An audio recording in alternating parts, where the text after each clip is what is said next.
ትዝታው ሳሙኤል በፌዴራል ፍርድ ቤቶች ሊከሰስ እና ሊፈረድበት ይችላል። እንዲቆያችሁ ታቦት መክተፊያ ነው።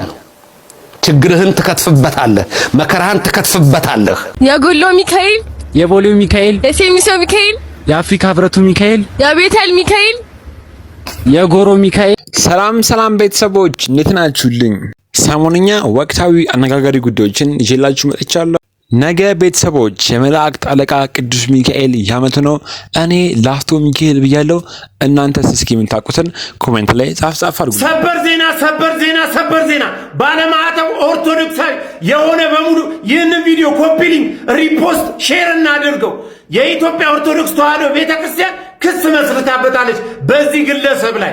ስለዚህ ክስ መመስረት ብቻ አይደለም፣ ክሱ ፍሬ እንዲያመጣ ሁላችንም ድምጻችንን ልናሰማ ይገባል። ከቤተ ክርስቲያኗ የሕግ ክፍል ጋር በመሆን ክሱ እንዲጸና በሕግ መፍትሄ እንዲሰጠው ሁላችንም ድምጻችንን ልናሰማ ይገባል። በተሰጠን በዚህ ፕላትፎርም ላይ እያየነው ሲሳደብ ነበር፣ እያየነው ሲራገም ነበር፣ እያየነው ቤተክርስቲያን እንደፈለገ ሲያበሻቀጣት ነበር። ስለዚህ በሕግ መጠየቅ አለበት። ሁላችሁም ይህንን ቪዲዮ አቅም ስጡት።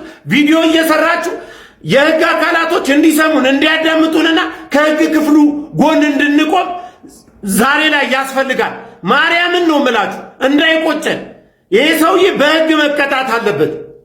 እሺ ቤተሰቦች፣ ለሚመለከተው አካል ይህንን ቪዲዮ ሼር እያደረገን ይህ ሰውዬ ትዝታው ሳሙኤል ለሕግ እንዲቀርብ ማድረግ አለብን። ምክንያቱም ሲናገር የነበራቸው ንግግሮች እጅግ በጣም አሳፋሪ የሆኑ ንግግሮች ናቸው።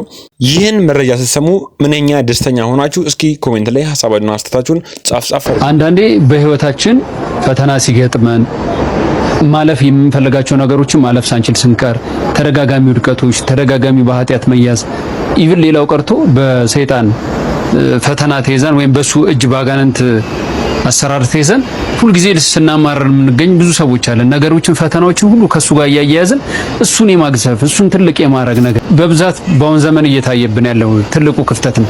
ነገር ግን መጽሐፍ ቅዱስ እንደሚነግረን በራእይ ዮሐንስ ምዕራፍ 12 ላይ ሚካኤልና መላእክቱ ተዋግተው ይህን ዘንዶ የተባለ ዲያብሎስን እንደጣሉት ነው። እና ብዙ ጊዜ ለፈተናችን መውጫ መሆን ያለበት መላእክቱን ማክበር፣ ወደ እነሱ መጠጋት፣ ወደ እነሱ መቅረብ ደግሞ እግዚአብሔርን ማክበር እንደሆነ ለዚህም ነው በመዝሙረ ዳዊት መዝሙር 33 ላይ የእግዚአብሔር መልአክ በሚፈሩት ሰዎች ዙሪያ ይሰፍራል ያድናቸውማል። ስለዚህ የእግዚአብሔር መልአክ አለ፣ እኛ እሱን ስንፈራው ስናከብረው ደግሞ እንደሚያድነን ይገልጻል። ስለዚህ ከዲያብሎስ ያሸነፉትን ዲያብሎስን እነሱን በመፍራት ወደ እነሱ በመጠጋት ድል እንደምንነሳው ይህንን መጽሐፍ ቅዱስ ሁሌ በማንበብ ሁሉ የምናውቀው እውቀት ነው ማለት ነው።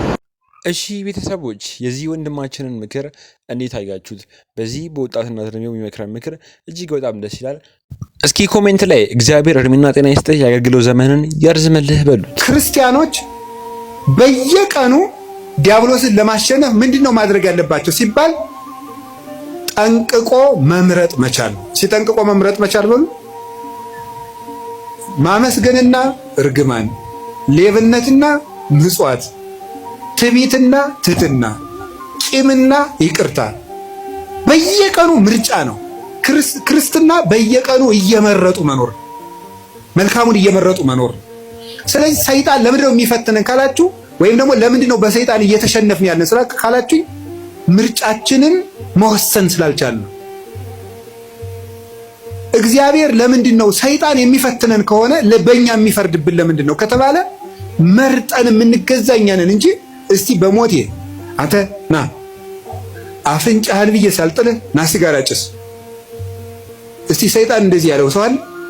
አንተ ጆሮን ሳልልህ ና ስከር ያላችኋል? ሰይጣን ተገልጦ አንተ በሰይፍ ሳልልህ ና ዘሙት ያለው ሰው አለ? የለም። ወደን መርጠን ነው። ሰይጣን ነው እንጂ እንደሚያደርገኝ ሰይጣን አይደለም። ራሳችንን ምርጫችን ነው። ሰይጣን አቅራቢ ነው፣ እኛ መራጮች ነን። እግዚአብሔር ደግሞ እንድንመርጥ ያደረገን ክብር ሰጥቶን ነው። እስቲ መርጣችሁ ነው። ሰምታችኋል አይደለም? እንዴ ዝም ብሎ እግዚአብሔር ዝም ብሎ እንደ ራሳችን ኮምፒውተር እና ስልክ ዝም ብሎ በፓስወርድ የሚዘጋን የሚቆልፈን ሳይሆን ራስህን መዝጋት መክፈት የምትችል ልዩ ፍጡር አድርጌሃለሁ። የምትወስንበት ችሎታ፣ ዕውቀት ሰጥቼ፣ ህሊና ሰጥቼ፣ የሚከስ እዚህ ውስጥ ደግሞ የሚያስታውስ ይሄ ነገር ክፉ ነው እምቢ ሰጥቻለሁ፣ ምረጥ። ታዲያ እንድንመርጥ አድርጎ ስለፈጠረን መልኩን ስለሰጠን ልናከብረው አይገባም? እንዲሁ ዝም ብሎ እንደ በሬ ፕሮግራም ስላላደረገ በሬ በቃ እንዲሁ ነው ብሎት አይኖርም። ምርጫ የለውም። የሚበላውም ምርጫ የለውም። ያው የተወሰነለትን እኔ ሰሞኑን ቲማቲም ልብላ ይላል በሬ ይላል። እስኪ ንገር ኧረ እንደው ሻዩ ላይ ቅርንፉድ ጨምሩበት ይላል በሬ አለ። ምርጫ አለው። እኛ እኮ መምረጥ ስለቻልን እኮ ነው። ይሄ ደስ አይላችሁ? የምለብሰውን ይሄኛው ነው ይሄ እንዲህ አይነት ሸሚዝ ደስ አይለኝም እምትል እኮ መራጭ አድርጎ ስለፈጠረ ንጉስ አድርጎ ነው እኮ የፈጠረ። በራስ እንድትወስን እንድንወስን አድርጎ አንግሶ ነው የፈጠረ። ሰብሰን ዘንጉስ ወቱ ያይመረ ሰው ንጉስ ነበር አላወቀም። ማንም ሳይወስንበት የሰው ልጅ ህይወቱን እንዲወስን እግዚአብሔር ስልጣን ሰጥቶታል። የመለኮት ተሳታፊ ነው። ሱታፊ አምላክ አለው። እግዚአብሔርን ይመስላል። እግዚአብሔር ሳያስገድደው በከመ ፈቀደ ይገብር ወበከመ ሀሌ ይፈጽም አልቦ ዘይብሎ ምን ተገበርከ ዘንታ ይሰምከው ዘንታ ሰነይከ። እግዚአብሔር እንደወደደ እንዲወስን ሰው እንደወደደ እንዲወስን ፈጥሮታል። ከቃሉ ጋር ናችሁ? ከቃሉ ጋር ናችሁ? ስለዚህ አሁን ሁላችሁም ሰይጣን እኛን እየገዛን ያለ በምንድን ነው ካላችሁ ነፃ ፈቃዳችንን ተጠቅሙ። እስኪ በሉ አቤት። አባታችን አባ ገብረ ኪዳንም ሁሌም እንደተለመደው በተለይ ለኛ ለወጣቶች የሚያስተምሩን ትምህርት እጅግ በጣም ደስ ይላል።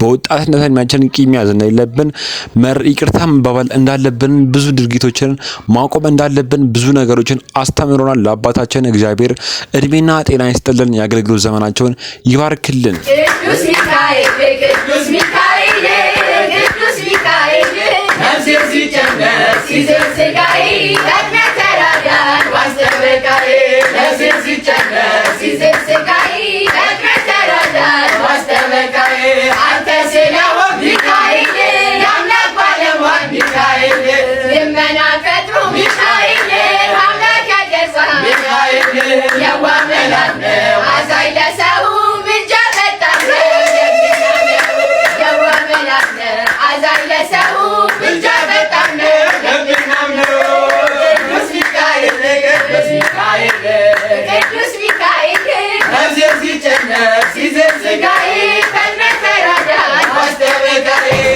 ቅድም በመግቢያችን ላይ እንደነገርኳችሁ ቤተሰቦች ነገ የመላእክት አለቃ ቅዱስ ሚካኤል ያመቱ ነው። እዚህ ጋር የምታዩቸው ወጣቶች ተሰብስበው እንደዚህ ቅዱስ ሚካኤልን እያመሰገኑ ይገኛሉ። ቅዱስ ሚካኤል ነገ የት ናችሁ? እስኪ የምትገኝበትን ደብር ኮሜንት ላይ ጻፍ አድርጉልኝ።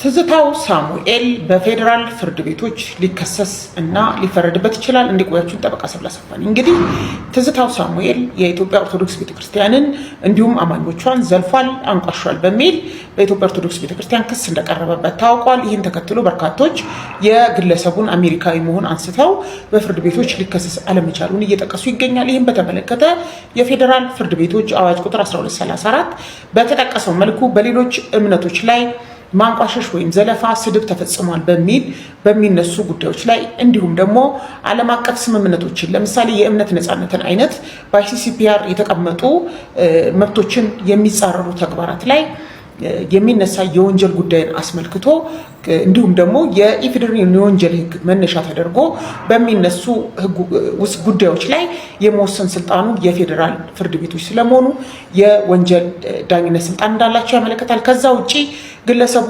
መከሰሱ ተገቢ ነው ወይ የሚለውን አስመልክቶ የኔ አቋም በየትኛውም እምነት ላይ ማናችንም ዘለፋና ማንቋሸሽ መፈጸም የለብንም። እንዲህ አይነት ሰዎች በየትኛውም እምነት ያሉ ቢቀጡ ይህንን ነገር ለማስቆም ይቻላል።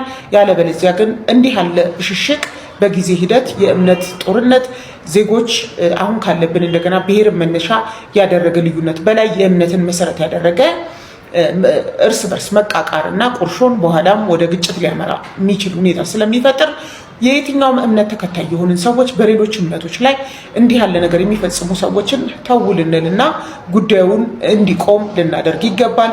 ከዛ ውጭ ይህንን የፈጸሙ ሰዎች ለፍርድ መቅረባቸው ተገቢ ነው፣ በህጉ አግባብ መጠየቅ አለባቸው ብዬ አምናለሁ። መሰል ጠቃሚ መረጃዎች እንድታገኙ ይህን አካውንት እንዲከታተሉ አመሰግናለሁ። እሺ ቤተሰቦች፣ ትዝታው ሳሙኤል ክስ እንደተመሰረተበት ሰምታችኋል። ታዲያ የህግ ባለሙያዎች በዚህ ጉዳይ ላይ ምን ይላሉ የሚለውን ነገር ለእናንተ ለማሰማት ይህን የመሰለ ንግግር አሰምቻችሁ ነበረ። ይቺ የህግ ባለሙያ እህታችን ጠበቃ ነች። እንደሰማችኋት ብዙ ነገሮችን ነግራናለች። ታዲያ በዚህ ጉዳይ ላይ ምን አይነት ሀሳብና አስተያየት ትሰጡበት? እኔ እንደውም ቢወለድ ደስተኛ ነበርኩ። ገና ያንገነን ያኔ ዛሬ የ16 ዓመት ኦፍኮርስ 16 15 ዓመት ልጅ ይኖረን ነበር ብዬ አስባለሁ። በነበረው ጊዜ ላይ የሶስት ወር ነው የሁለት ወር ጽንስ ትይዛለች በአጋጣሚ እና ያ ነገር ደግሞ በጣም አደገኛ ነበር በወቅቱ። ወንጌል ያችን ነገር ካወቀች ማጋባት የጋብቻ ስነ ስርዓቱን አታካሄደለም። ስለዚህ እኔ ደግሞ ብዙ እውቀቱ የለኝም። የገባሁት ቅርብ ጊዜ ነው ገና ትምህርቱን እንትን እያልኩ ነው። በዛ ጉዳይ ላይ በጣም እንትን አለን ተነጋገረን። ይሄ ነገር ነፍስ ነው፣ ሁለት በፈጣሪም ዘንድ ያስጠይቃል። የመጣው የምጣ ሌላውን ተጋብተን ይሄን ነገር ብናተርፍ ይሻላል በምልበት ሰዓት ነው እኔ ቤተክርስቲያኔ በዚህ ልክ ልትለኛ አይገባም፣ አታጋባኝም፣ ሄዳ ነው የምወድቀው፣ ውጪ ነው የምንጋባው፣ ይሄ ደግሞ ለእኔ ክብር ጥሩ አይደለም በሚል ብዙ ተከራከርን። ሳስበው እኔም በወቅቱ ኦኬ እንደዚህ አይነት ችግር ካለ አክሴፕት ማድረግ የጋራ ችግር ነው፣ አክሴፕት ማድረግ አለብን፣ እንግዲህ እግዚአብሔር ይቅር ይበለን ተባባልን። ያችን ነገር ድንበሯ ሆስፒታል ምናልባት የሐኪማችን ስም መጥራት አስፈላጊ ስላልሆነ እንጂ አስፈላጊ ከሆነ መጥራት ይቻላል። እንግዲህ በወቅቱ አፕሮችን አረገች። እሱም ከዛ ለማገገም ብዙ ጊዜ ፈይቶብናል። ምክንያቱም ሴት ልጅ እንደዚህ አይነት ነገሮች ስታይ ስፖርተኛ የተወሰነ ጊዜ መጎዳት አለ። ማስወረዱ ጉዳት ይኖራል። ግን በዚህ ልክ ይቅርታ ልጠይቅ እፈልጋለሁ። ይህ ስነ ምግባር አይደለም። አሁን ከአቅሜ በላይ የደረሰ ነገር ስላለ እና ብዙ ተዘዋውሯል። ልጅ ልወልድ ስል ልጅ እንዳልወልድ እሱ ወልዶ ምናምን ከኔ ጋር ያለው ወልደዋል የሚል ብዙ ወንጀላዎች አሉ። እሱን እውነታውን ለማሳየት ነው ወድጄ ፈቅጄ በዚህ ልክ ይሄዳል ብዬ አላሰብኩም። እና እንደዚህ አይነት ነገሮች አሉ። በዚህ ላይ ፈቃድ ነው የሆነው። መውለድ የለብንም ምክንያቱም ቤተክርስቲያኒቱ ህጓ ስለሚከለክል አቦርት ማድረግ አለብን ተብሎ አፖርሽን የተደረገው። ምክንያቱም ህጉም ልክ ነው፣ እውነት ነው። ይህን ነገር ብናሳውቅ ኖሮ ያችን ስነ ስርዓት አያካሄዱ። መጠየቅም ይቻላል ህጋቸው። ይህ ወንድማችን ደግሞ የአትሌት የገለቴ ቡርቃ የድሮ የቀድሞ ባለቤቷ ነው። ታዲያ በአብረው በነበሩ ጊዜ እርጉዝ ሆና ነበረ። ታዲያ ልጁ እንደወረደ ተናግሮ ነበረ። ለይም ልጁ ቢወረድ እጅግ በጣም ደስተኛ ነው ብሎ ተናግሯል። ታዲያ ቤተሰቦች ከዚህ ጉዳይ ላይ ምን ተማራችሁ ብትሉኝ፣ ማለትም ከአትሌት ገለቴ ቡርቃና ከዚህ ሰውዬ ህይወት ውጪ ልጅ ማስወረድ ጥቅም እንደሌለው፣ ልጅ ሲወለድ ምናልባት አንዳንድ ነገሮች ሊፈርሱ የነበሩ ነገሮች ሊገነቡ ይችላሉ። ይህ ሁላ ነገር እነዚህ ላይ ይፈጠር ነበር ብዬ አስባለሁ። የኔ ሐሳብ ነው። እናንተስ በዚህ ጉዳይ ላይ ምን ታስባላችሁ? ይህንን ነገር ተረት ነው እንዳንል በጌታችን ቅዱስ መጽሐፍ በመጽሐፍ ቅዱስ ላይ ነው የሚገኘው። እስቲ ታሪኩን ልንገራችሁ። ይህንን ቪዲዮ ስትመለከቱ ለብዙ ሰዎች ሼር እያደረጋችሁ እንድትመለከቱት ከወዲሁ ጋብዛችኋል። በሐዋርያት ሥራ ምዕራፍ 9 ላይ አንዲት ለቤተክርስቲያን መልካም ነገርን የምታደርግና ለተቸገሩ ምጽዋትን የምታደርግ መልካም ነገር የሞላባት አንዲት ሴት ነበር። የዚችም ሴት ስም ጣቢታ ይባል ነበር። በዚያም ወራት ታመመችና ሞተች። አጥበውን በሰገነት ላይ ያኖሯታል። እርሷን ባለችበት አቅራቢያ የጌታ ደቀ መዝሙር የሆነው ቅዱስ ጴጥሮስ በዚያ እንዳለ ሰምተው እባክህን ሳትዘገይ ድረስልን ብለው ሁለት ሰዎችን ላኩበት። ጴጥሮስም እንደደረሰ ሁሉም እያለቀሱ ነበር። ወደ ሰገነቱም ወጣና ሁሉንም ወደ ውጭ አስወጥቶ ተንበርክኮ ጸለየ። ወደ ሬሳውም ዘወር ብሎ ጣቢታ ሆይ ተነሺ አላት። እርሷም ዓይኖቿን ከፈተችና እርሱንም ባየችው ጊዜ ተቀመጠች። ያዕቆብ በመልእክቱ ምዕራፍ 5 ላይ የጻድቅ ሰው ጸሎት በስራዋ እጅግ ኃይልን ታደርጋለች እንዳለ ጌታ ያከበራቸው ጻድቃንና ሰማዕታት በጸሎት እንዲረዱን እነሱን መለመን ያስፈልጋል። ዛሬ በምድር ላይ ከ562 ዓመታት በላይ ስለኛ በመጸለይና ስለኛ በመጋደል እጅግ የምንወዳቸው ጻድቁ አባታችን አቡነ ገብረ መንፈስ ቅዱስ ቤታቸውን እንድንሰራላቸው ጥሪ መጡ። እዚህ በምስሉ ላይ የምትመለከቷቸው አባቶችና እናቶች የሚገኙት ከጎንደር የ6 ሰዓት ያህል መንገድ የሚርቅ አመስጥያ አቡነ ገብረ መንፈስ ቅዱስ ቤተክርስቲያን። ከዚህ በፊት ደጋግሜ ቪዲዮ እንደሰራሁላችሁ ያሉበት ሁኔታ አሁንም እጅግ በጣም አሳዛኝ ነውና በቅዳሴ ሰዓት ለማገልገል መሬቱን ምስጥ እየበላውና ጎርፍና ንፋስ እየገባ እያስቸገራቸው ስለሆነ ሁላችንም እንድናግዛቸው ተማጽነውናል። ሁላችሁም በኢትዮጵያ ንግድ ባንክ 1067 50 67 76 8 ላይ ሁላችሁም የቻላችሁትን ከ100 ብር ጀምሮ እንድታስገቡ አሁንም እኔ ለምናችኋለሁ ማለት ነው። ይህንን ቪዲዮ ሼር ማድረጉ ደግሞ ከሁሉም የበለጠ እርዳታ ነው። ለምታደርጉት ነገር አቡነ ገብረ መንፈስ ቅዱስ ይስጡልን፣ እግዚአብሔር ይስጥልን። ቤተሰቦች ዛሬ ደስ የሚል ነገር እያሰማችሁ ነው። ይህን ትምህርትስ እንዴት አገኛችሁት? ወንድማችንም እስኪ ኮሜንት ላይ ገብታችሁ እድሜና ጤና ይስጥ፣ እግዚአብሔር በቤቱ ያቆየ፣ የአገልግሎት ዘመንን ይባርክልን። እጅግ በጣም ደስ የሚል ትምህርት ነው ያስተማርከን። በብርሃን ናችሁ ይባላል አይደለ? ብዙ ጊዜ ይላሉ። አትስማሚበትም አንቺ? አዎ ያው ማለት አይነ ስውር ብቻ ልበ ብርሃን ነው ብዬ ሳይሆን ማስበው እኔ ቀና የሚያስብ ሰው ሁሉ ልቡ ብርሃን ነው። የተለየ አይነ ስውር ልበ ብርሃን ናቸው የሚል አስተሳሰብ የለኝም። ከባለቤትሽ ጋር በቀን ስንቴ ትደዋወላላችሁ ብለን? እኛ ሚኒመም 5 ጊዜ ትንሹ ማለት ነው። ሚኒመም 5 ጊዜ ስትሉ ግን ማክሲመም ስንቱ ሊሆን ነው ማለት ነው? አይ እንደ እንትኑ ሁኔታ 15 ሊሆን ይችላል፣ ሊያልፍም ይችላል። ከ15 ቆይ 15 ግን ከተባለ ወጣችሁ እስክትመለሱ 12 ሰዓት 13 ሰዓት ብለን ብናስብ በየአንድ ሰዓቱ ትደዋወላላችሁ ማለት ነው? አይ በአንድ ሰዓት ውስጥ 3ቴም ልንደዋወል እንችላለን። የተዋወቅነው በሱ ዘመድ አማካኝነት ነው። እሱን ያስተዋወቀን መታደል። ሁለት ፀጉር እስክታበቅሉ ማለት ነው። በጣም ነው የሚያምረው ሽበታችሁ። እናመሰግናለን። ሚስጥሩ ምንድነው? ስጦታ ነው። አዎ እውነት ነው። መታደል እኮ ነው፣ ጸጋ ነው አይደለ? ፋይል ላክልኝ በሚል ምክንያት ነው የደወልኩለት። ከዛ በዛው አጋጣሚ ማውራት ጀመርን ቴሌግራም ላይ። ከዛ ተዋወቅ ዳሻንጎሌቱ እንደሰራሹ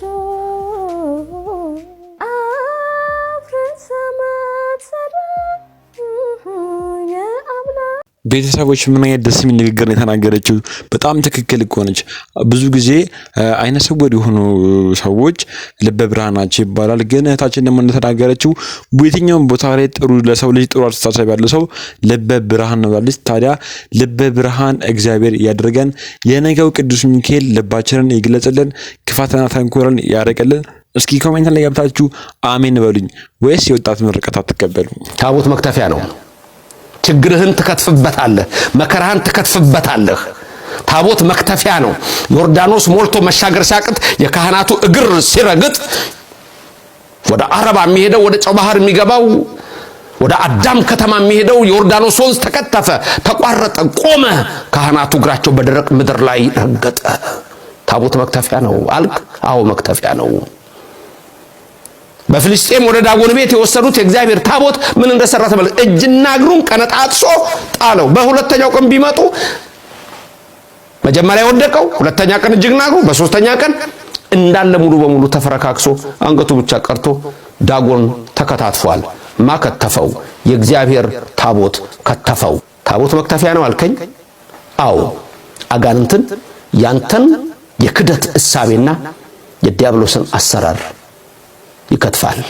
ዶክተር ዘበነ ለማ ለትዝታው ሳሙኤል የሚሆን መልስ መልሶለታል። ለኛ ለኦርቶዶክሳውያን ታቦት ቅዱስ መጽሐፋት ምን ማለት እንደሆኑ አስረግጦ ነግሮልናል። ቅዱሳን መላእክቶች ለኛ ምን ማለት እንደሆኑ ሰምተናል። ብዙ ነገሮችን ተምረናል። ግን ቤተሰቦች ትዝታው ሳሙኤል አይምሮ ጤነኛ ነው ወይ? እስኪ ንገሩኝ። ጵጵስና የሚጠይቀውን ኃላፊነት የሚያቅሰው አይደለም ሌላ ልብስ ይላለብስ የራሱ ልብስ ይከብደዋል። እየሰማችሁኝ ነው? ለምንድን ነው እንደዚህ የሆነው ቢባል ክርስትና የሚባለው ጽንሰ ሐሳቡ ራሱ ባይምሯችን ውስጥ የለም። መንፈሳዊነት የሚባል ነገር የለም። እምንቆመው ለእንጀራ ብቻ ነው። አንድ ጊዜ ተረኞች ነን አሉ ቀዳሾች። ለምንድን ነው ተረኛ የሆናችሁት ብዬ ጠየኳቸው። ንገሩኝ እንጂ ለምንድን ነው ተረኛ የሆናችሁት? አልመልስልህ፣ ስለተቀጠራችሁ ነው። ኢትዮጵያ ውስጥ የሚቀድሰው ስለተቀጠረ ነው። የሚቆርበው ስለቀደሰ ነው። ያ ያልቀደሰ ሰው ሲቆርብ አይቻል አቅም ኢትዮጵያ ውስጥ ቄሱ ነው።